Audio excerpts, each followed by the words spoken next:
Hello, Joe here from Infiniti of Tacoma. Today I'm going to tell you about this awesome 2021 Mustang Mach E. This is a premium all-wheel drive model, one owner clean Carfax. The Mach E is Ford's battery electric vehicle. This closely competes with the Tesla Model Y. If you're not a fan of the Tesla for whatever reason, I love Teslas, but if you're not a fan of Tesla, if you want something a little bit different but you want a battery electric vehicle, I'd highly recommend checking out the Mach E. They took a lot of good aspects of Tesla, yet Ford kind of added its own flavor. And I think some people, they find the interiors of the Teslas a little too polarizing, or just you have nothing except a screen. There's really not much else going on. This is a little bit more like a conventional vehicle, so it's not as much of a learning curve like a Tesla. It's a lot more similar to a regular Ford SUV as far as functionality and features go, but these are awesome.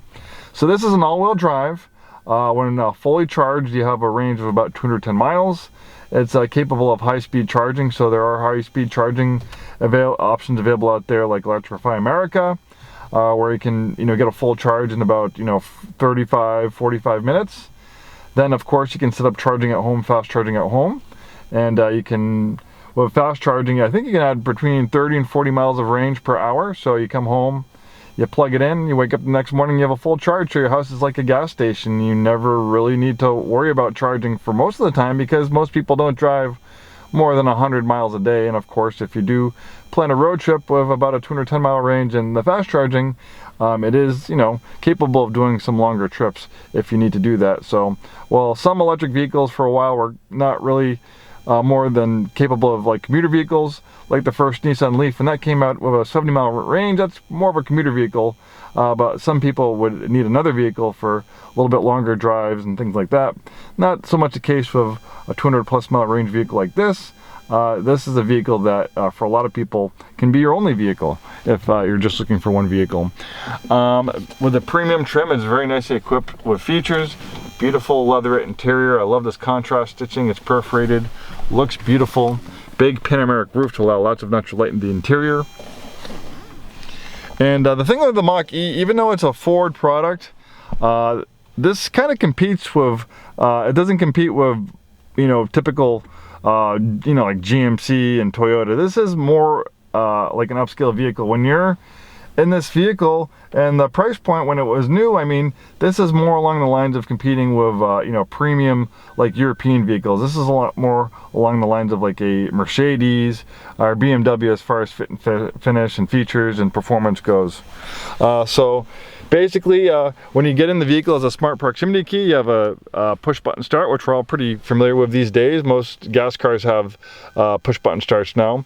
You have this rotary dial to control it. So you have park, reverse, neutral, drive, and low. Then we have electronic parking brake. We do have a conventional gauge cluster right here. So that's your range, 57-mile range, 33%. You have there's your compass. This one has 14,671 miles. It has traffic sign recognition. That's your speed, ground speed. That's kind of always been a Mustang thing. And then here, this will give you driver's assistance alerts like forward collision warning. We have adaptive cruise control, blind spot warning, nice leather up steering wheel. Conventional window switches. Like, this is where it kind of differs from like a Tesla. Like, for instance, if I want to adjust the mirrors on a Tesla Model Y, which this competes with, I would have to go into the screen and do it from there, where this just has the regular old thing to adjust the mirrors like we're used to. So like I said, if you're looking for an EV but you don't want to make a drastic leap, Tesla's a little bit too spaceshipy for you, this might be a great alternative. Nice clean display, and this other nice thing is you have a traditional rotary wheel for the volume. I really like that. We have heated seats. All right, then you can access some of your apps here. So, and this is another thing, Teslas are not and do not have Android Auto and Apple CarPlay compatibility. Their user interface and infotainment system is amazing, but some people do like the Apple CarPlay and Android Auto. So that's another, I'd say, difference with the Tesla Model Y. So Bluetooth, you have navigation, radio. So just like a regular vehicle, you have HD radio. And then you have a satellite radio if you want to subscribe to that. A lot of times they'll give you a trial subscription. Here you can access different settings. So here's your drive mode settings. You have unbridled, which is performance mode, which I guess is suiting for something called a Mustang. Whisper is kind of, I think, a little bit more like eco mode. And engage, I don't know what engage is. Let's see what that says. Engage, balance, drive, fun, and engaging. So I guess it's kind of a, you know, a right in the middle between whisper and unbridled. We have a parking camera, great for low speed maneuvering.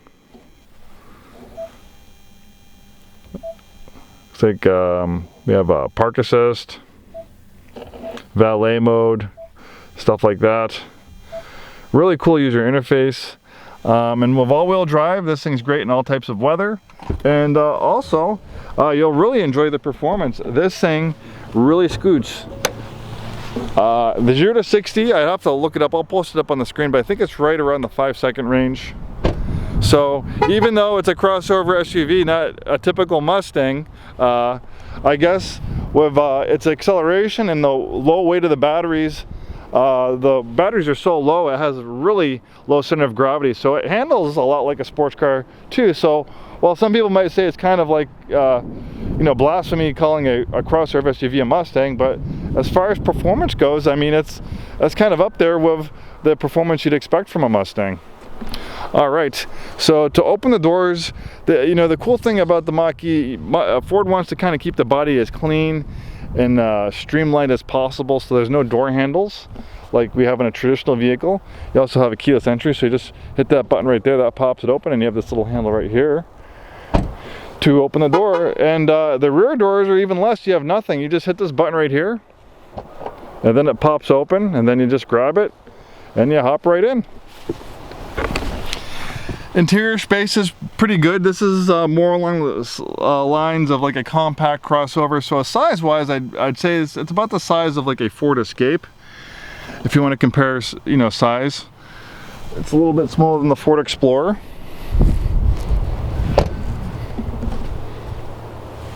And here you can see they keep the rear of the vehicle nice and clean. You don't have any handles or anything like that to open the trunk.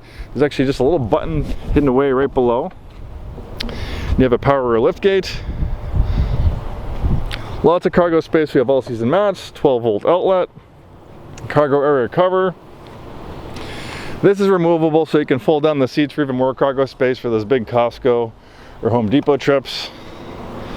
Really nice neutral color combination and gray on kind of a charcoal interior. Really is a nice looking vehicle. A little bit more going on as far as styling goes too with the Tesla Model Y. I like the way the Model Ys look, but they're just kind of a little bit more it's very minimalist as far as styling goes. You kind of have a little bit more things to look at, a little bit more design cues here and there, a little bit more exciting in certain ways versus the Tesla, which is a little bit more kind of like I said, kind of sparse as far as styling goes on the inside and outside. And here's a cool thing too, and they took this out of the Tesla design book, is they having a frunk. So unlike a regular car that has an engine up here, since you don't have an engine, you have space for more storage. And you can see they have a drain plug as well. We also have a separator too, so there's a cargo separator. I think that's in the back. So if you wanted to put like ice in here and put like cold drinks, that's why they have that drain plug. It drains right on the ground. And this really makes a big difference as far as storage goes. It's a sizable amount of storage. You can even see here that person could fit in here, and they have that emergency release if that does happen. If a kid gets too creative and tries to sneak in there, he won't get stuck. Well, thanks so much for taking the time today to watch this video. We hope to see you soon, and have a wonderful day.